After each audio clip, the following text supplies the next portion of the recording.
அவன் உங்ககிட்ட ஒரே ஒரு வார்த்தை மட்டும் சொல்றான். என்ன வார்த்தை? கதிர். அந்த பாயா இருக்கணும்டா.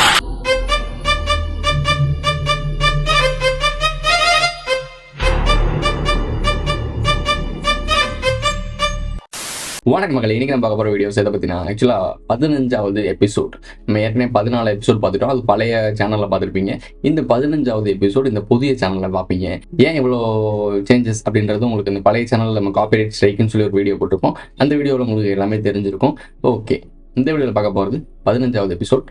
வாங்க வீடியோக்குள்ள போகலாம். முருகர் கோயில் உட்பட மற்ற எல்லா கோயில்கள்லையும் முதல்ல வணங்க வேண்டிய கடவுளா விநாயகர் இருக்காரு. சிவபெருமான் என்ன பண்றாருன்னா பின்னாடி ஒரு காலத்துல முருகருக்கு அட்வைஸ் பண்றாரு. 50 வருஷம் போராட்டம் நடக்குது முருகருக்கும் விநாயகர். இவங்க வயசுல சின்னவங்க. பிரம்மா தூண்டி விடுறாரு, அதனாலதான் விநாயகர் பண்றாருலாம் முருகர் நினைக்க மாட்டார். தூண்டி விடாலும் உனக்கு எங்கேயா புத்தி போச்சு? என் தம்பி எடுத்து நான் எதுவும் பண்ண மாட்டேன் நீங்க சொல்லலாம்ல. என் தம்பியுடைய மனைவி தெய்வானியை நான் பிரிக்க மாட்டேன் நீ சொல்லலாம்ல. எனக்கு ஏகப்பட்ட மனைவி இருக்குது, அட்லீஸ்ட் ஒரு மனைவியாவது அவனுக்கு இருக்கணும்ல, அவன் வாழ்க்கை வேணும்னு சொல்லலாம்ல. அவன் கெட்டு வந்து இப்பதான் ஒரு வழியை கல்யாணம் பண்றான், அதை போய் நீ அறிஞ்சல் பண்ணா என்ன அர்த்தம்? பிரம்மா எதை செய்தாலும் அப்படியே செஞ்சுட்டே இருந்துட்டார் விநாயகர். ஓகே, இவ்வளோ பஞ்சாயத்து நடந்துட்டு இருக்கு. சவுத் இந்தியாவில் வந்து இப்போ முருகனை தான் முதல்நிலைப்படுத்தி எல்லாமே பண்ணியிருக்கணும். ஆனால் இங்கே என்ன நடக்குது அப்படி அது எதிர்மாறாக நடந்துட்டு இருக்கேன். கோயிலே இருக்கட்டும், வீட்டில் பூஜை அறையிலே இருக்கட்டும், எல்லா இடங்கள்லையுமே விநாயகருக்கு தான் முதன்மை இதாக பண்ணுறாங்க. அந்த பிடிச்சு வைப்பாங்கல்ல, சந்தனத்தாக இருக்கட்டும், குங்குமத்தையாக இருக்கட்டும், ஏதாவது ஒன்று பிடிச்சு வச்சு பிள்ளையாரமாக பிடிச்சு வைன்னு சொல்லுவாங்க.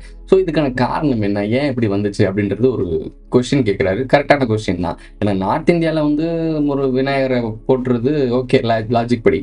பட் சவுத் இந்தியாவில் போட்டுறது முருகனுக்கு ஓகே, அதுவும் லாஜிக். பட் எப்படி இந்த பஞ்சாயத்து நின்றுச்சு அப்படின்னு கேட்குறாரு. அங்கே தான் விஷயம் சொல்கிறாரு, உங்களுக்கே புரிஞ்சிருக்கும். சிவபெருமான் உள்ள இப்போ வந்து இந்த நடக்கிற ஸ்கிரிப்ட் எல்லாம் சொல்லிட்டாப்ல. இங்கே பாரு, இந்த மாயக்கை பின்னாடி இருந்தால் இந்த எல்லா வேலையும் பார்த்துருக்கு. ஸோ இது விநாயகருக்கு தெரியாது. 50 வருஷம் நீங்கள் சண்டை ஓட்டிங்க, ஆமாம் லாஜிக் படி. ஆனால் எனக்கு ஒரு விஷயம் புரியல, 50 வருஷமும் கடவுள் குடும்பம்னு சொல்லக்கூடிய குடும்பமே ஒரு பின்னாடி இருக்க ஒருத்தருடைய தூண்டுதல் மூலியமாக அது நடந்திருக்கு அப்படின்னா அவங்கள தான் நம்ம இவ்வளோ நாள் எல்லாருமே கடவுள்னு சொல்லி நம்ம மண்டையில் ஏற்றி வச்சுருக்காங்க. ஆனால் இவங்க ஸ்கிரிப்டில் இவங்க கதைப்படி பார்த்தாலுமே அது இவ்வளோ பெரிய இதாக இருக்குது. கடவுளே ஏமாற்றப்பட்டிருக்காங்க. ஆனால் அப்போ கடவுளே ஏமாத்தின அந்த மாயக்கு எவ்வளோ பெரிய ஆளாக இருப்பாருன்னு யோசிச்சு பாருங்களேன். ஸோ அதான் ஒருவேளை தலையிலேருந்து பிறந்தவங்க சொல்கிறாங்க போல். சரி, ரைட்டு. அந்த குடும்பத்தை வந்து இந்த மாதிரி செதைச்சது அந்த மாயக்கை தான். ஸோ அவனை ஒதுக்கி விட்டுருவோம், நம்ம ஆளுக்கு ஒன்றும் தெரியாது, இவன் பப்பட் மாதிரி ஒரு அவங்க சொல்கிறத கேட்டுட்டு தான் இருந்தான், இவன் எந்த தப்பும் பண்ணலைன்னு சொல்லிட்டு 2 பேரையும் சமாதானப்படுத்தினேன். சமாதானம் அப்படின்னு ஆக்கி விட்டுருக்காங்க. அதுக்கப்புறம் எல்லாம் ஒன்று சேர்ந்துருக்காங்க போல். இந்த ஒரு காரணத்தினால தான் எல்லா இடத்துலையும் இங்கே விநாயகரை முதன்மைப்படுத்துகிறாங்க. அண்ணன் தானே, ஸோ எப்படி இருந்தாலும் விட்டு கொடுக்க முடியாதுல்ல, மரியாதையை விட்டு கொடுக்க முடியாதுல்ல. இதுக்கப்புறம் வந்து உங்கள் அண்ணனை வந்து மரியாதை கொடுக்கணும், இதுக்கப்புறம் அப்படி விட்டுறக்கூடாதுன்னு சொல்லிட்டு ஒரு காரணத்துக்காக உள்ள அரசியலுக்காக இது பண்ணியிருப்பாங்க. அது வழக்கமாக கொண்டு வந்திருப்பாங்க. இவ்வளோதான், வேற ஒரு மேட்டராக இருக்காது. இதை பற்றி டீட்டெயிலாக நம்ம தேடி பார்க்கணும் அப்படின்னா நம்ம ரொம்ப ரொம்ப ரொம்ப நிறைய விஷயங்கள் படிக்க வேண்டியது இருக்கும். நாமளும் ஒரு பேர் அமனர் கூட்டமாக மாற வேண்டியது இருக்கும். ஏன்னா அவங்களுக்கு தான் உண்மையான வரலாறு தெரியும். அதுவும் எல்லாருக்கும் தெரியாது, முக்கியமான ஆட்களுக்கு மட்டும். மறுபடியும் ஒரு 35 வருஷம் போராடி டெல்லியை கைப்பற்றும் பொழுது தோத்து போன விநாயகரை கொள்றதுக்கான சூழ்நிலை வந்து மீனாட்சிக்கு உயிர் ஆபத்து வருது. இவ்வளவு நடக்கிறப்ப பிரம்மா எங்க போனாரு? பிரம்மா தான் பின்னாடி இருந்துட்டு நெகிட்டே இருக்காரு. இன்னும் இருக்காரு இந்த சீன்ல? இருக்காரு, பிரம்மா இருந்தாரு. பிரம்மா ரொம்ப ஏஜியான காலகட்டம் அவர் இருக்காரு, உட்காந்துட்டு காயினவர். அதுக்கப்புறம் அந்த மாயக்கையை பத்தி நம்ம எல்லாருமே தேடி இருப்பாங்க. அதுக்கப்புறம் என்ன ஆச்சு அப்படின்ற ஒரு கொஸ்டின் கேட்கிறாரு. அங்கதான் சொல்றாரு அவர் இன்னும் இருக்காரு, ஏன்னா ஏஜான பர்சன், அது வந்து இன்னும் வயசான ஒரு ஆள் தானே, இருந்து எல்லா வேலையும் பார்த்துட்டு தான் இருக்காரு. இங்கே வந்து என்ன ஆகிப்போச்சு, எல்லா குடும்பமும் ஒன்று சேர்ந்துச்சு அப்படின்னா இவங்களுடைய போர்ப்படை சண்டை போட்டாங்கல்ல, சண்டை போட்டவங்க ஆப்போசிட்ல எனிமையாக தானே பார்த்தாங்க. விநாயகரையும் சரி மீனாட்சி இவங்கெல்லாம் வந்து எனிமையாக தானே பார்த்தாங்க. அவங்களெல்லாம் தாக்குறதுக்கு போகிறாங்க, கொலை செய்யறதுக்கு போயிருக்காங்க. சிவன் நிறுத்தி இதெல்லாம் பிரச்சனை இல்லை, இது இவங்களோட தவறு கிடையாது, இவங்களை வந்து மண்டையை கழுவி பின்னாடி இருந்து வேலை பார்த்தது அந்த மாயக்கை, அவன் தான் பிரச்சனை அப்படின்னு சொல்கிறாங்க. அந்த ஆளுங்க தலை துண்டிக்கப்படுது. அது யார் துண்டிக்கிறா அப்படின்றது தான் இங்கே ட்விஸ்ட்டு. இங்கே ஒரு விஷயம் என்ன நடக்குது அப்படின்னா, பாவத்தை அரச குடும்பம் செய்யாது. இதான் சொன்னேன், பிரம்மகஸ்தி தோஷம் சொல்லுவாங்கல்ல, நம்ம தசவதாரத்தோட சொல்லியிருப்பாரு. இதோட சேர்த்து உனக்கு பிரம்மகஸ்தி, அது வாயில வந்து தலைமாடுது, பிரம்மகஸ்தி தோஷமும் உனக்கு பரவட்டோம்னு சொல்லுவாப்புல. இதை ஏன் அப்படி சொல்றாங்க அப்படின்னா, அவங்க இப்ப யோசிச்சு பாருங்க, அந்த பேர் அமனர் கைன்னு சொல்லக்கூடிய அந்த மாயக்கை வந்து இவ்வளவு வேலை பார்க்குது. இதுக்கு வந்து அதை வந்து தண்டனை கொடுத்தோம்னா நமக்கு பாவம் செஞ்சிருமா? இது எப்படி பாருங்களேன், எல்லாமே செய்வாங்களாம், எல்லா வேலையும் பார்ப்பாங்களாம், ஒரு குடும்பத்தை கெடுப்பாங்களாம், அரச குடும்பத்தை கெடுப்பாங்களாம், கடவுள்னு சொல்லக்கூடிய சிவபெருமானோட குடும்பத்தையும் செதைச்சு விட்டுருவாங்க, குடும்பத்தை ஒவ்வொருத்தனையும் ஒவ்வொரு திசையில ஓட விட்டுருவாங்கலாம். எல்லாம் பண்ணிட்டு அவருக்கு தண்டனை கொடுக்கணும்னு முடிவு பண்ணும் போது நீங்க பிரம்மகஸ்தி தோஷத்துல அடியாயிருவீங்கன்னு ஒரு ஒரு விஷயத்தை உருவாக்கி விட்டுருவாங்கலாம். நல்லா நுணுக்கமான அரசியலை யோசிச்சு பார்த்துக்கோங்க. அந்த ஒரு மாயக்கை எவ்வளோ பெரிய வேலை பார்த்துருக்குன்னு யோசிச்சு பாருங்களேன். கொஞ்சம் சிம்பிளா யோசிச்சு பாருங்க. எல்லா கண்ட்ரோலும் அவங்க கையில இருக்கு. அவங்க ஒரு கட்டத்துக்கு மேல அவங்க பண்ற விஷயம் தெரிஞ்சு போய் நீங்க கண்டுபிடிச்சீங்கன்னா, டேய் இவ்வளவு பெரிய ஆளாடா நீ சொல்லிட்டு கேள்வி கேட்பீங்கன்னா, கேள்வி கேட்டா ஐயோ பிரம்மகஸ்தி தோஷம், கடவுள் கண்ணை குத்திடுவாரு. என்னங்க இது?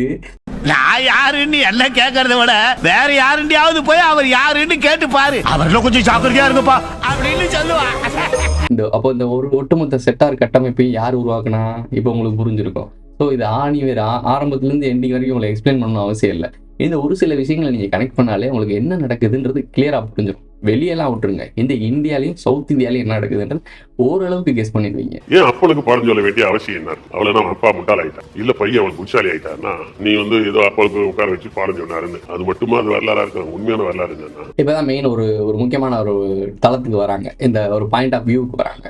அப்பனுக்கு பாடம் சொல்லி கொடுத்த சுப்பன் அப்படின்னு சொல்லுவாங்கல்ல, அந்த கதை சொல்லி கேள்விப்பட்டிருப்பீங்க. சிவபெருமானுக்கே முருகன் பாடம் சொல்லி கொடுத்தாருன்னு சொல்றாங்க. சிவபெருமான்றது ஒட்டுமொத்த அகிலத்தையும் ஆளக்கூடிய ஆளு. இந்த காஸ்மிக் டான்ஸ் ஆடுறதே சிவபெருமான் சொல்றீங்க, அப்ப பிரபஞ்சமே சிவபெருமான் தான். அந்த சிவபெருமானுக்கு முருகன் என்ன சொல்லி கொடுத்துட போறாரு? பிரபஞ்சத்தை உருவாக்குனது, அவரை உருவாக்குனதுமே அவர் தான். அப்ப அவர் என்னத்தை சொல்லி கொடுத்துட போறாரு? இந்த கேள்வி உங்களுக்கு எல்லாருக்கும் வந்துச்சுன்னா அங்க உள்ள அரசியல் பாலிடிக்ஸ் தெரிஞ்சோம். சிவபெருமான் எல்லாருமே சமமா நினைச்சு அந்த சத்தியம் பண்ணி கொடுத்தாருல, இதுக்கப்புறம் எல்லாத்தையும் மன்னிச்சு விடுவோம், மறப்போம் மன்னிப்போம் அப்படி இருந்தாருல. அது எதிரியும் மன்னிச்சிருக்காப்புல, எதிரிக்கும் வரம் கொடுத்துருக்காரு, இடம் கொடுத்துருக்காரு, எல்லாம் பண்ணியிருக்காரு. இதெல்லாம் அட்வான்டேஜா எடுத்துக்கிட்டு இவங்களே குடும்பத்தையே நாசம் பண்ணியிருக்காங்க. இதுக்கப்புறம் அவர் வரமாட்டாரா, இனிமேல் நம்ம தாண்டான்னு சொல்லிட்டு இந்த மாயக்கை எல்லா இடத்துலையுமே, இங்க ஒரு குடும்பத்துல மட்டும் இல்ல, இந்த மாயக்கை எல்லா சிற்றரசுகள் பேரரசுகள் எல்லாரும் பின்னாடி நின்றுருக்காங்க. ஒட்டுணி மாதிரி எல்லா இடத்துலயும் ஒட்டி இருந்திருக்காங்க. அவங்க எல்லாருமே வேலை பார்ப்பாங்கல்ல. இது முக்கியமான ஒரு குடும்பத்தையே சிதைச்சிட்டோம், இதுக்கப்புறம் எல்லா குடும்பத்தையும் சிதைச்சு மொத்தமா டேக் ஓவர் பண்ணி நம்ம பின்னாடி இருந்துகிட்டு அப்படியே உறிஞ்சு என் ரத்தம் இருக்க வரைக்கும் உறிஞ்சு குடிச்சிட்டு இவன் செத்து போயிட்டானா இன்னொருத்தவங்க அவங்க குடும்பத்துல ஒட்டிக்குவோம், வேற ஒருத்தனை கொண்டு வந்து அவன் பின்னாடி ஒட்டிக்குவோம். இதான் பண்ணியிருக்காங்க. ஸோ இப்போ இப்படி பண்ணும் போது என்ன ஆயிடுது, இது முருகனுக்கு தெரிஞ்சிருச்சு இவங்க இந்த மாதிரி பண்றாங்க. முருகனுக்கும் ஓப்பனா தெரியல, பர்சனலா அவர் அடியானனாலதான் அவர் உண்மையிலேயே அவர் நேரடியா எதிர்த்தாரு, அந்த தமிழுக்காக எதிர்த்தாரு. இது விதி எப்படி வேலை பார்த்துருக்கு பாருங்களேன். தமிழுக்காக அந்த பேரமன்னர் கூட்டத்தை எதிர்த்தனாலதான் 2 பேரும் இனிமையா மாறுறாங்க. இல்லைன்னா பேர் வச்சதே அவர் தான், பேரமன்னர் தான் இவருக்கு பேரை வச்சிருக்காரு. ஸோ இவ எதிர்த்தனால என்ன ஆயிது போகுது, 2 பேரும் எனிமையா மாறுறாங்க. அப்பதான் இவருக்கு விஷயமே புரியுது, ஓ இவ்வளவு வேலை நீ பாக்குறியா அப்படின்னு சொல்லி தெரிஞ்சுதான் அடிக்க ஆரம்பிச்சிருக்காப்ல. ஆனா 2 ஒரே கூட்டம் தான், மைண்ட்ல வச்சுக்கோங்க. ஸோ இப்படி பண்ணும் போது என்ன ஆகுது அப்படின்னா இவங்களுடைய சூழ்ச்சியெல்லாம் தெரிய ஆரம்பிச்சது. அப்பதான் அப்பாவுக்கு பாடம் சொல்றாரு, இங்க பாரு நீ எல்லாத்தையும் மன்னிக்காத, மறப்போம் மன்னிப்போம்னா ஓகே தான், அது யாருக்கு செய்யணும்னு இருக்குது. நல்லவனுக்கு நல்லவனாரு, கெட்டவனுக்கு கெட்டவனாரு. எதுக்கு இந்த பேர் வச்சு படம் நடிக்கிறாங்க, இந்த படம் நடிக்கிற ஆட்கள்லாம் நோட் பண்ணுங்க, அந்த கதை அம்சத்தெல்லாம் நோட் பண்ணி பாருங்க, நல்லவனுக்கு நல்லவன். இது எதுக்கு இந்த பேர் வருது புரியுது அவங்களுக்கு? ஸோ இதெல்லாம் இந்த கதாபாத்திரத்தை எடுத்து நடிக்கிறவங்க, அது அவங்களுக்கு தெரிஞ்சு ஒரு சிலவங்க பண்ணுவாங்க, ஒரு சிலவங்க தெரியாமையே பண்ணுவாங்க. எம்ஜிஆர்ன்றவர் தெரிஞ்சு பண்றாரு, எனக்கு தெரிஞ்சு ரஜினிகாந்த் கமலஹாசன் எல்லாமே தெரிஞ்சுதான் பண்றாங்க. அவங்க பெரிய டிக்கெட், ஸோ அவங்களாம் விஷயம் தெரியும், வேற வழி இல்லையே, பொழைக்கணும், சர்வே பண்ணணும்னா பண்ணி தான் ஆகணும். இந்த ரியாலிட்டி நான் ஒரு சில ரியாலிட்டி நான் புரிஞ்சுக்கிட்டேன். ஏன் இந்த சினிமாக்காரங்களாம் அவங்க கூட சேர்ந்துக்கிட்டாங்கன்ற ரியாலிட்டியை புரிஞ்சுக்கிட்டேன். எவ்வளவுதான் கூவி வித்தாலும் உங்களுக்கு விஷயம் புரியலன்றப்போ அவன் எதுக்கு உங்களோட நாய் கத்தி உங்களுக்கு விஷயத்த புரிய வைக்கணும்? அவன் பாட்டு சம்பாதிச்சுட்டு அவன் கூட சேர்ந்துட்டு இருக்க வாழ்க்கை நிம்மதியை அவன் குடும்பத்தை பாதுகாத்துட்டு போயிடலாம்ல. அதே மாதிரி அவனை ஃபாலோ பண்ணிட்டு கொஞ்சம் நெருக்கமா வரான் பாருங்க, அவனை மட்டும் சர்வே பண்ணிட்டு கூட்டி போயிடலாம்ல. இப்படிதான் அவன் யோசிச்சிருப்பாங்க. ப்ரோ அப்ப நீ எப்படி யோசிக்கலாமா ப்ரோ? அது வரமாட்டேது, நமக்கு என்ன பண்றது, வந்துச்சுன்னு போயிடலாமே. ஏன்னா பல பேருக்கு நல்ல விஷயம் செஞ்சே நம்ம காரி துப்பிக்கிட்டு இருக்காங்க. இதுல கெட்ட விஷயம் பண்ணோம்னா என்ன ஆகும்னு யோசிச்சு பாருங்களேன். இங்க நல்லவனா இருக்கவனுக்கு தாங்க எல்லா சிக்கலும் எல்லா பிரச்சனையும் கொடுப்பாங்க. அப்ப நீ நல்லவனா அப்படிங்கிற கிடையவே கிடையாது. நான் போற பாதையில பிரச்சனை அவ்வளவு வருது. ஸோ அப்ப என்ன ஏதுன்னு நீங்களே தெரிஞ்சுக்கங்க. நான் நல்லவனா கெட்டவனா, இது என்ன பாதை, இந்த பாதையில நீங்களும் பாருங்க, உங்களுக்கு என்னென்ன சிக்கல்லாம் வரும்னு தெரியும். அப்ப என்னோட ஃபீலிங்ஸ் என்னன்னு உங்களுக்கும் புரியும். போகும் இடம் வெகு தூரம் இல்லை, நீ பாராய். நான் எந்த தப்பு பண்ணல, நீ பண்ண தப்புனால அவங்க நீ கொடுத்த வரதுனால நீ ஏத்தி விட்ட. முதல்ல 2 தப்பு அவர் சொல்றாரு. இது சொன்னியா, நீ தேவையில்லாத கவனங்கள்லாம் மன்னிச்சு வர கொடுத்ததுனால அவன் எல்லாம் ஒன்னா சேர்த்துட்டான். இந்த பாடத்தோட நிறுத்தல், அதாவது ஜென்ரல் நாலேஜ் மட்டும் சொல்லல, இந்த சூழ்ச்சி மாயக்கையை பத்தி தான் சொல்லி கொடுக்கல. பர்சனல் ஃபேமிலிக்குள்ள நடந்த குளறுபடியும் சொல்லணும். யாருக்கு என்ன கொடுக்கணும், ஒரு ஃபேமிலியில் 5 பேர் இருக்கானா 5 பேருக்கு முக்கியமான பொறுப்பை கொடுக்க மாட்டாங்க. எவன் பொறுப்பா இருக்கானோ அவன் கையில காசை கொடுப்பாங்க. சாவி குத்து, வீட்டோட சாவி குத்து ஒருத்தவங்க கையில கொடுப்பாங்க. அவங்க பொறுப்பா இருப்பாங்க, கவனமா பார்த்துப்பாங்கன்றதுக்காக தான் லாக்கர் சாவி கையை அவங்க கூட கொடுப்பாங்க. இப்போ ஒரு லாக்கர்ல நிறைய பணம் இருக்கு, அந்த குடும்பத்துக்கு முக்கியமான சொத்துக்கள் டாக்குமெண்ட்ஸ்லாம் இருக்குன்னா இந்த மாதிரி விஷயங்கள்லாம் ஒரு குடும்பத்துல ஒரு பெரியவர் யார்கிட்ட கொடுப்பாரு? ஒரு விஷயம் தெரிஞ்சவன் யார்கிட்ட கொடுப்பான்? அம்மாட்டையோ இல்லை பாட்டிகிட்டையோ யார் கொஞ்சம் கவனமாக இருப்பாங்களோ, யார் பொறுப்பாக இருப்பாங்களோ அவங்க கையில் தான் கொடுப்பாங்க. இதுலேயே ஒரு விஷயம் இருக்குது. அப்போ வீட்டில் எல்லாருமே சமம் தானே, ஆணாக இருக்கட்டும் பெண்ணாக இருக்கட்டும் எல்லாமே சமம் தானே. அப்போ யார்கிட்ட வேணால் கொடுக்கலாம்ல, அதான் பாயிண்ட்டு. ஆனால் ஒவ்வொரு விஷயத்துக்கும் ஒவ்வொரு நாலேஜ் வேணும், ஒரு தகுதி வேணும். தகுதின்னு மீன்ஸ் என்னன்னா, அந்த பக்குவம் வேணும். அந்த பக்குவம் இருக்கவங்க தான் அந்த கொடுப்பாங்க, ஒரு பொறுப்பை கொடுப்பாங்க. ரெண்டாவது மீனாட்சிக்கு என்ன சொன்னேன், ஆண் பாதி பெண் பாதின்னு சொன்னேன். மதுரையை நீ தான் உருவாக்கின, அந்த நகரத்தையே நீ தான் உருவாக்கின. ஒட்டுமொத்த பாரதம் அது உண்டான அரசியலே ஒண்ணுது. நீ சொல்லுமா, நீ சொல்றதெல்லாம் நான் கேட்கறேன் அப்படின்னு பவர் அதிகமா கொடுத்த. அது என்ன ஆகி போச்சுன்னா பவர் கொஞ்சம் பக்குவம் வர கொடுக்கணும். நீ என்ன பண்ணிட்ட, மீனாட்சி அவங்களுக்கு சரிசமமா பாதி கொடுத்துட்ட, எனக்கு பாதி உனக்கு பாதின்ற மாதிரி 50-50 கொடுத்துட்ட. இப்ப கூட சீமான் அவர்கள் சொன்னாங்கல்ல, எங்களுடைய கட்சியில பெண்களுக்கு 50% இடஒதுக்கீடு. இது ஓகே, உங்களுக்கு கேட்குறப்ப பயங்கரமா இருக்கும், சூப்பரா மாஸ்டரா விசில போடுற அப்படிலாம் இருக்கும். ஆனா சிவன் குடும்பத்தில் அப்படி பண்ணனால என்ன நடந்துச்சுன்ற விளைவு தான் அவர் சொல்ல வர்றாரு. மீனாட்சி அவர்கள் அந்த டைம், அந்த காலத்துல யோசிச்சு பாருங்க, இப்ப விட்டுங்க மாடர்ன் டைப்பு, அந்த டைம்ல யோசிச்சு பாருங்க. அந்த டைம்ல இப்படி அரசாட்சி ஆண்டுகிட்டு இருக்க டைம்ல மீனாட்சி நார்மலா ஒரு இளவரசியாவோ இல்ல அரச பெண்ணாவோ தான் இருந்திருக்காங்க. ஒரு திடீர்னு சம உரிமை கொடுத்தோன்னு என்ன ஆயிடுச்சுன்னா, சிவபெருமானுக்கே தலையில கை வச்சாங்கல்ல, முருகனை வச்சு அடிச்சு வெளியே விரட்டிவிட்டாங்கல்ல. எப்படி இந்த பவர் ஏன் வந்துச்சு? இவர் கொடுத்தனால தானே. இந்த பவர் என்ன சொல்லியிருக்கலாம், நான் தான் மேல, நான் தான் முடிவெடுப்பேன், அந்த முடிவெடுக்கிற பக்கம் எனக்கு தான் இருக்கு, அதை நீ பரிந்துரை அது பார்த்து ஓகே சரியா தப்பா நீ கேட்டுட்டு அதுக்கப்புறம் நீ சொல்லலாம். உனக்கு ஏதாவது ஒப்பீனியன் இருந்தா நீ என்கிட்ட சொல்லணும், நான் அது ஓகே சொன்னாலும் அது அப்பேல் ஆகணும் அப்படின்ற மாதிரி வச்சிருந்துருக்கணும். அவர் என்ன பண்ணிட்டாரு, எனக்கு 2 பேரும் சரி சமம், சிவன் சொன்னாலும் சக்தி சொன்னாலும் சரிதான் அப்படின்ற மாதிரி ஆயிப்போச்சு. அப்போ சக்தி இல்லாட்டியும் சிவன் சொல்லலாம், சிவன் இல்லாட்டியும் சக்தி சொல்லலாம் அப்படின்ற மாதிரி ஆயிப்போச்சா? இதுதான் நம்ம சொல்லுவாங்க, சிவன் இல்லாம சக்தி இல்லை, சக்தி இல்லாம சிவன் இல்லை. எதுக்கு சொன்னாங்க அப்படின்னா, 2 பேருக்கும் சம உரிமை கொடுத்துட்டாப்ல அவரு. அரசாட்சி ஆள்றாங்க, இப்போ மதுரை ஆள்றாங்க அப்படின்னா மதுரையில எந்த முடிவு வேணா மீனாட்சியும் எடுக்கலாம், சொக்கரும் எடுக்கலாம். ஸோ இதான் மேட்ரு. இது வேணாம், அது நீ பண்ணது தப்பு, அவங்க அதனால தான் தப்பான முடிவு எடுத்துட்டாங்க, அவங்களுக்கு அந்த பக்குவம் பத்தலை, இந்த அரசாட்சியை கண்ட்ரோல் பண்றதுக்கு பக்குவம் பத்தலைன்னு சொல்றாங்க. மீனாட்சி இந்த கட்டி ஆண்டுகிட்டு இருக்காருன்னு இதெல்லாம் ஓகேங்க. அந்த டைமிங்ல உங்க கால பீரியட்ல அவங்க சொல்ல வர விஷயம் அப்படிதாங்க. அந்த டைம்ல யாருக்கும் சம உரிமைலாம் யாரும் கொடுக்கல, இவர் தான் ஃபர்ஸ்ட் டைம் கொடுத்துருக்காரு. முதலில் பெண்களுக்கு சம உரிமை கொடுத்ததே சிவபெருமான் தான், அதை நோட் பண்ணிக்கோங்க. ஸோ அவர் கொடுத்தனால இந்த மாதிரி நடந்திருக்கு. இதுக்கு ஒரு டீட்டெயிலா ஒரு விஷயம் சொல்றாரு, ஆண் பாதி பெண் பாதி அப்படின்னு நீ கொடுத்த. அடங்கி கிடக்கிற புலிய திறந்து விட்டீங்கன்னா அது முதல்ல எவன் திறந்து விடானோ அவனதான் அடிக்கும். முதல்ல மீனாட்சி என்ன பண்ணிச்சு, ஆணும் பொண்ணு சமமா, முதல்ல ஒண்ணு காலி பண்ணி நம்ம குடும்பத்தையே காலி பண்ணி என்ன காலி பண்ணிச்சு, ஒண்ணு காலி பண்ணிச்சு. டீட்டெயிலா சொல்றாரு அவரு. என்ன வேணும்னு ஏத்துக்கிட்டாங்க, அப்ப நீ சரின்னு சொன்னேன். அதுக்கப்புறம் என்ன வேணான்னு ஏத்துக்கிட்டாங்க, அப்போ உன்னால சமாளிக்க முடியல, ஏன்னா அவங்க எல்லாரும் ஒண்ணு சேர்ந்துட்டாங்க. பேர் அமனர் மாயக்கை பின்னாடி இருந்து எல்லா வேலையும் பார்த்துருச்சு, இவங்கள்ட்ட நீ பொறுப்பையும் கொடுத்துட்ட. ஸோ அப்போ என்ன ஆகி போச்சுன்னா எல்லாமே மாறி போச்சு. நாளைக்கு நீயுமே என்ன நடுத்தரில் விட்டு வேடிக்கை தான் பார்க்குற மாதிரி இருந்துச்சு. இது ஏன் நடந்துச்சு, யாருக்கிட்ட என்ன பொறுப்பு கொடுக்கணுன்றதை யோசிக்காம விட்ட. கொடு, வேணான்னு சொல்லல, உனக்கு எல்லா ரைட்ஸ் இருக்கு, எல்லாமே இருக்கு, உனக்கும் அறிவு இருக்கு, ஞானம் இருக்கு, நீ பெரிய ஆள் தான், அதெல்லாம் இல்லைன்னு கிடையாது. ஆனால் என்னோட அனுபவத்தில் சொல்றேன், நான் அடிபட்டவன். ஸோ அதனால சொல்றேன், இப்படி ஒரு விஷயம் நடந்திருக்கு, கன்சல்ட் பண்ண ஒரு விஷயத்த 1 தடவைக்கு 2 தடவை யோசிச்சு முடிவெடுங்க அப்படின்ற மாதிரி சொல்றாரு. இவருக்கும் அது புரிஞ்சிருக்கு, அதான் முக்கியமே. சிவபெருமான் அதை ஏத்துக்கிட்டனால தான் வரலாற்றில் பதிவாயிருக்கு, இல்லைன்னா அது பதிய விட்டுருக்க மாட்டாங்க. ஏன்னா அவர் தான் மெயினா இருந்திருக்காரு, அவர் அக்செப்ட் பண்ணியிருக்காரு. ஆமாண்டா மயன் சொல்றது கரெக்ட் தானே, ஏன்னா இவ்வளவு சிக்கல் நடந்ததுக்கு காரணம் நம்ம இந்த பதவி கொடுத்தது தானே. இந்த பொறுப்பை கொடுக்காம இருந்திருந்தோம்னா இவங்க நம்ம சொன்னதை கேட்டுட்டு தானே இருந்திருப்பாங்க. ஒரு மனைவி ஒட்டுமொத்தமா டேக் ஓவர் பண்ணாம ஃபேமிலியை டேக் ஓவர் பண்ணி நடத்துறது பார்த்துருப்பீங்க, ஒரு கணவன் ஒட்டுமொத்தமா டேக் ஓவர் பண்ணி நடத்துறதை பார்த்துருப்பீங்க. 2 பேரும் சேர்ந்து நடத்தினாதான் அது குடும்பம், புரிஞ்சுக்கோங்க. அது கணவனை மீறி ஒரு பெண் செயல்படுறாங்க அப்படின்னா அது கணவன் ஊதாரியா இருக்கணும், முள்ள மாதிரியா இருக்கணும், முடிச்சு வைக்க இருக்கணும், இல்லை ஒன்னத்துக்கு உதவாதான் இருக்கணும். அப்படி இருந்தால் லாஜிக், பெண் அதிகாரம் பண்ணலாம் கரெக்ட். கணவன் கரெக்டா இருக்கான், ஒரு நேர்மையான ஆளு, உலகமே மிரட்டக்கூடிய ஒரு ஆளு. ஆனா அவருக்கு சொல்றதை கேட்டு பணிஞ்சு போறது தான் ஒரு குடும்பத்துக்கு நல்லது. ஏன்னா எப்பயுமே அந்த சிவபெருமான் குடும்பத்திலேயே இந்த பஞ்சாயத்து வந்திருக்கு அப்படின்னா சாதாரண குடும்பத்தில் எல்லாத்துக்குமே வரதான் செய்யும். ஸோ ஹஸ்பண்ட் சொல்றது தான் நம்ம கேட்கணும். ஏன்னா அவருக்கு தெரியும், 4 இடத்துக்கு போறாரு, நல்ல விஷயம் பாக்குறாரு, இத்தனை போர் செஞ்சிருக்காரு. ஸோ எக்ஸ்பீரியன்ஸான ஆள், அவர் சொல்றது கரெக்டா இருக்கும். அப்ப அவர் சொல்ற நம்ம கேட்பாங்க, நீங்க சொல்லுங்க, இவர் இப்படி சொல்றாரு, நம்ம என்ன பண்ணலாம், நீங்க சொல்லுங்க அப்படின்னு போய் சிவபெருமான் கேட்டு இருந்திருந்தாருன்னா இந்த பஞ்சாயத்தே வந்திருக்காரு. இவங்க என்ன பண்ணிட்டாங்க, அந்த 50% பாயிண்ட் இருக்குல்ல, அதையும் கூட ஏற்றி விட்டுருப்பாரு. நீங்க தான் உங்களுக்கு முடிவு எடுக்க முடியும்ல. அதே மாதிரி சிவபெருமானுக்கு பிறந்த குழந்தை இல்லைன்னு வேற சொல்லிட்டாங்க, இவங்களுக்கும் பறக்கல. அப்ப இவங்களுக்கு ஆர்ஜினா பிறந்தது யாருன்னா விநாயகர். இவங்களுக்கு அந்த தாய்ப்பாசமும் சேர்ந்து கனெக்ட் ஆயிடுச்சு. இப்ப உள்ள புகுந்து எங்க அடிச்சா எங்க தூக்க முடியுன்றது பேரம்மன் தெரிஞ்சனாதான் அடிச்சான்.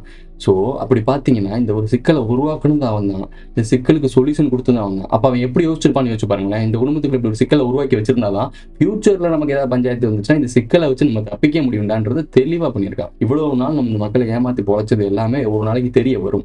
தெரிய வருது இல்லை, இந்த மாதிரி தெரிய வரும். அப்படி தெரிஞ்சிச்சுன்னா அதுக்குள்ள லூப் உருவாக்கி வைக்கணும்ல. அந்த லூப்ஸ் தான் இப்போ இருக்க மிகப்பெரிய பப்பட்ஸ்லாம். பல பேர் உருவாக்கி வச்சுட்டாங்க, பல லூப்ஸ் உருவாக்கி வச்சுட்டாங்க.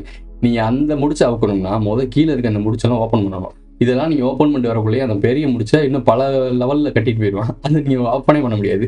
அதான் 3rd வேர்ல்டு வார் கொண்டு வந்துடுவான். அங்கே போயிட்டு நீங்க முடிச்சு வைக்க முடியாது. நீங்க சாப்பிட்றது வாழ்றதே பிரச்சனை ஆகி போயிடும். ஸோ அங்கே நீங்க ஒண்ணுமே பண்ண முடியாது. எப்பேற்பட்ட மைண்ட் செட் இருந்துச்சுன்னா எவ்வளவு கிளியரா அந்த வேலையை பார்த்துருப்பாங்கன்னு வச்சு பாருங்க. நல்லவனுக்கு நல்லவன், கெட்டவனுக்கு கெட்டவன். இன்னிலிருந்து நான் சூலத்தை கையில் எடுக்கிறேன். ரொம்ப நாள் வந்து அகிம்சையை கையில் எடுத்து சிவபெருமான் பையன் புரிய வச்சார், உடனே கையில் எடுக்கிறார்.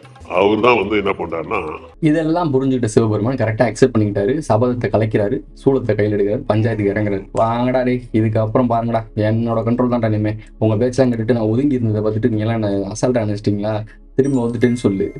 போனேன், அது எப்படி போனேன்னா அதே மாதிரி திரும்ப வந்துட்டேன்னு சொல்லிட்டு ஆள் திருப்பி ரீஎன்ட்ரி கொடுத்துட்டாப்புல. ரீஎன்ட்ரி கொடுத்தோன்னே எல்லாரும் வேணா சிவபெருமான் வந்துட்டான்னா எல்லாம் ஒதுங்கிதான் ஆகணும். ஏன்னா அப்பேற்பட்ட ஒரு ஆளுமே இருந்திருக்காரு அந்த டைமிங்ல.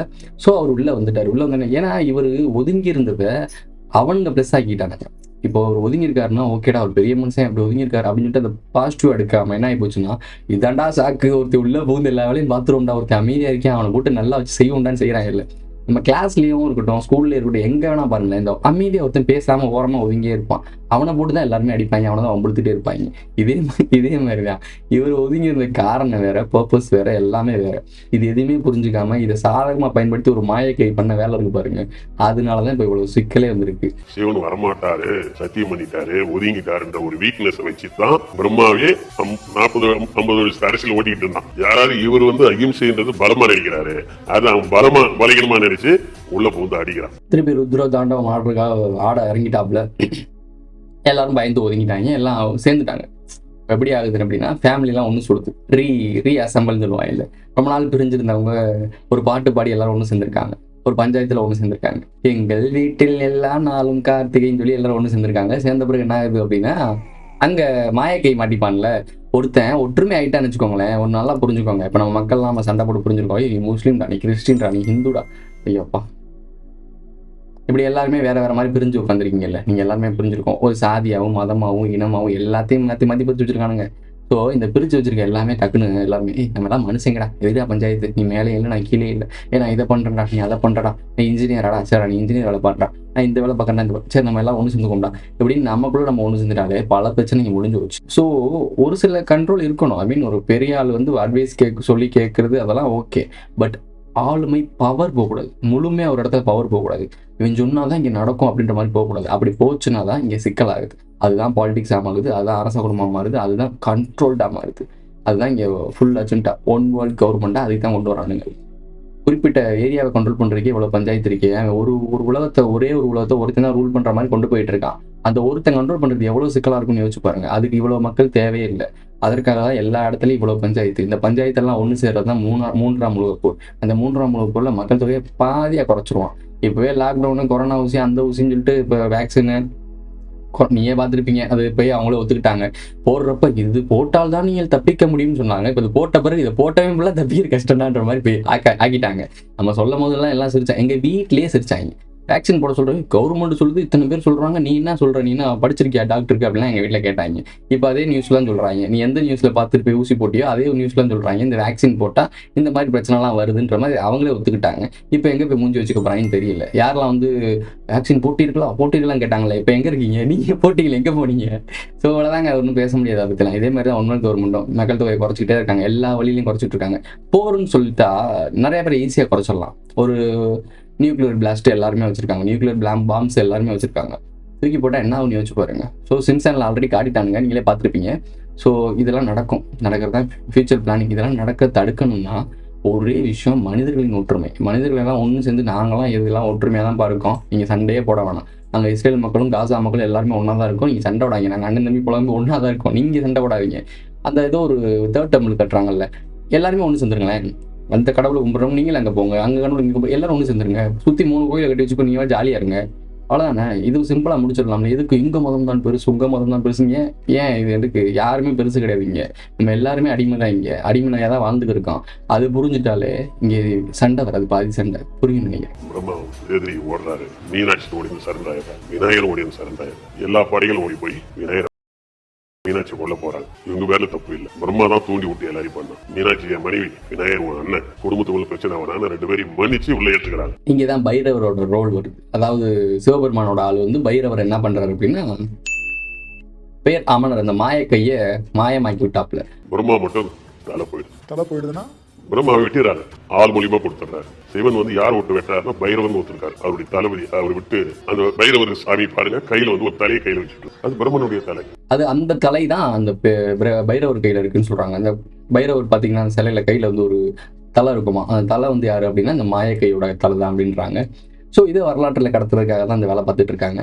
இல்லைன்னா அதை கடத்த முடியாது, சொல்ல முடியாது. ப்ரோ அவங்க தானே ப்ரோ எல்லாம் டேக் ஓவர் பண்ணியிருக்காங்க, அப்படி ப்ரோ அவங்க வச்சிருப்பாங்க இது அப்படின்னா அவன் ஆளுக்கு விஷயத்த சொல்லணும்ல. யார் அடிச்சா யார் தூக்குனா, நம்ம பண்ண விஷயத்தினால இப்படி நடந்துச்சுரா, அந்த ஃபெயிலியர், அந்த தப்பு திருப்பி நம்ம பண்ணிடக்கூடாதுன்னு சொல்லணும்னா அந்த அடிபட்ட அந்த வடு இருக்கணும்.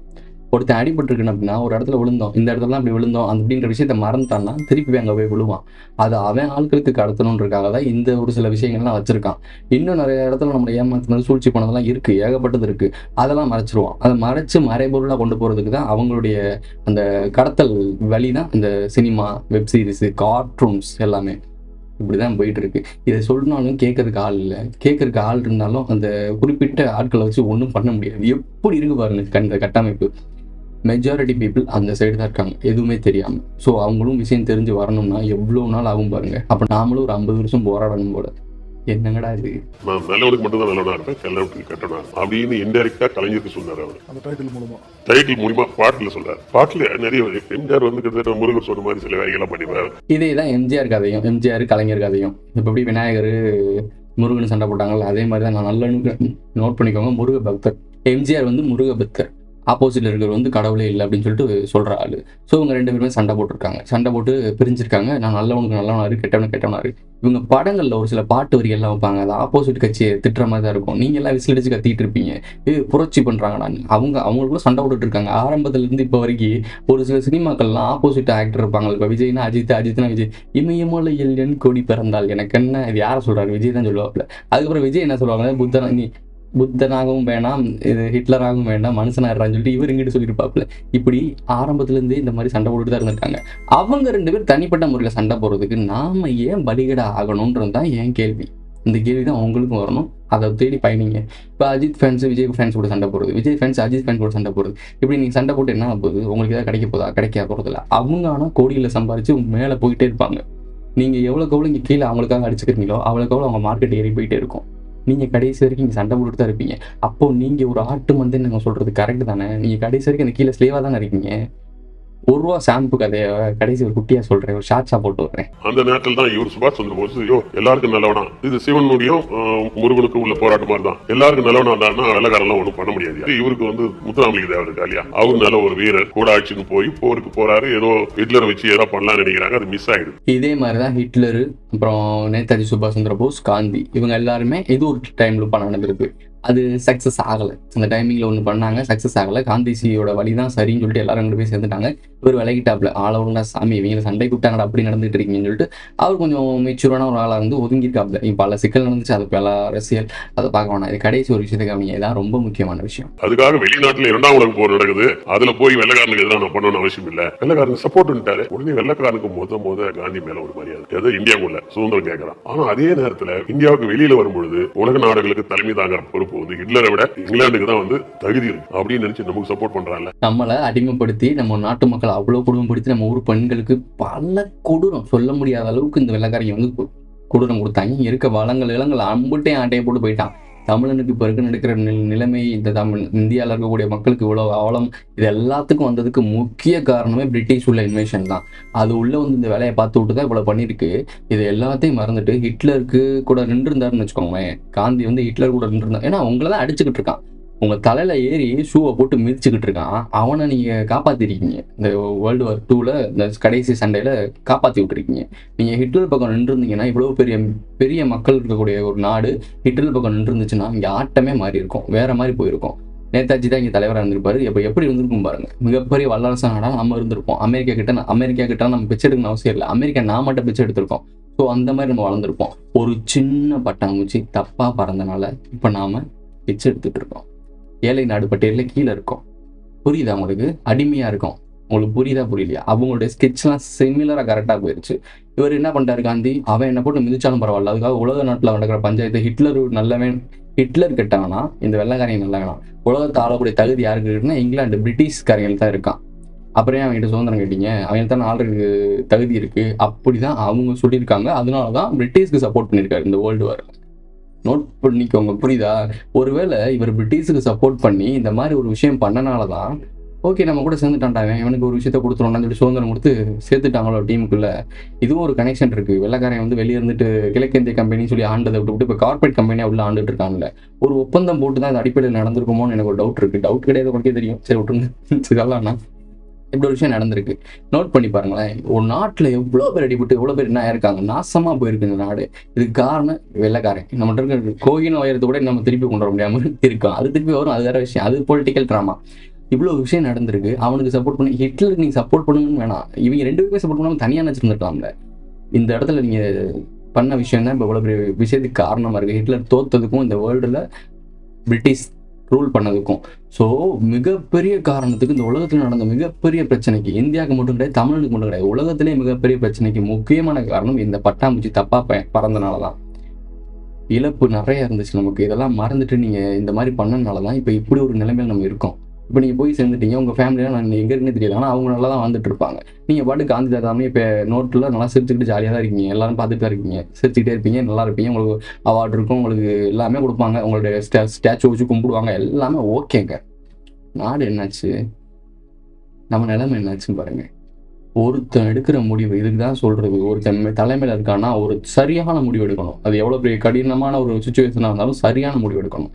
அந்த முடிவுனால அடுத்த தலைமுறை நல்லா இருக்கணும். அது தப்பாக முடிவு எடுத்துட்டா அதோட விளைவுகளை நீங்களே பார்த்துருப்பீங்க. இப்போ 150 வருஷம் வச்சுக்கோங்களேன். ஒரு 150 வருஷத்தில் நீங்கள் கொஞ்சம் வரலாற்றை தேடி பாருங்கள். நான் சொன்ன அந்த பட்டாம்பூச்சி சரியாக பறந்துருந்துச்சுன்னா உலகத்தோட வரலாறே மாறி இருக்கும். புரிஞ்சிருக்கும்னு நினைக்கிறேன். இதோட இந்த வீடியோ முடிஞ்சிருச்சு. இந்த வீடியோ உங்களுக்கு பிடிச்சிருந்தா லைக் பண்ணுங்கள், கமெண்ட் பண்ணுங்கள், சப்ஸ்கிரைப் பண்ணுங்கள், மறக்காம பெல் ஐகானை ஆல்ல போட்டு இந்த வீடியோ உங்கள் ஃப்ரெண்ட்ஸ்க்கெலாம் ஷேர் பண்ணுங்கள். அடுத்த வீடியோவில் சந்திக்கலாம். உனக்குள்ள இருக்கிற வலிய என்னால உணர முடியுது. உனக்கு சாவு வேணுமா இல்ல வாழ்க்கை வேணுமா? இரவுல பயணிக்கிறவங்கள காப்பாத்துவேன்னு எனக்கு சத்தியம் பண்றியா? திரும்பவும் வாழ்றதுக்கு வா. The choice is yours.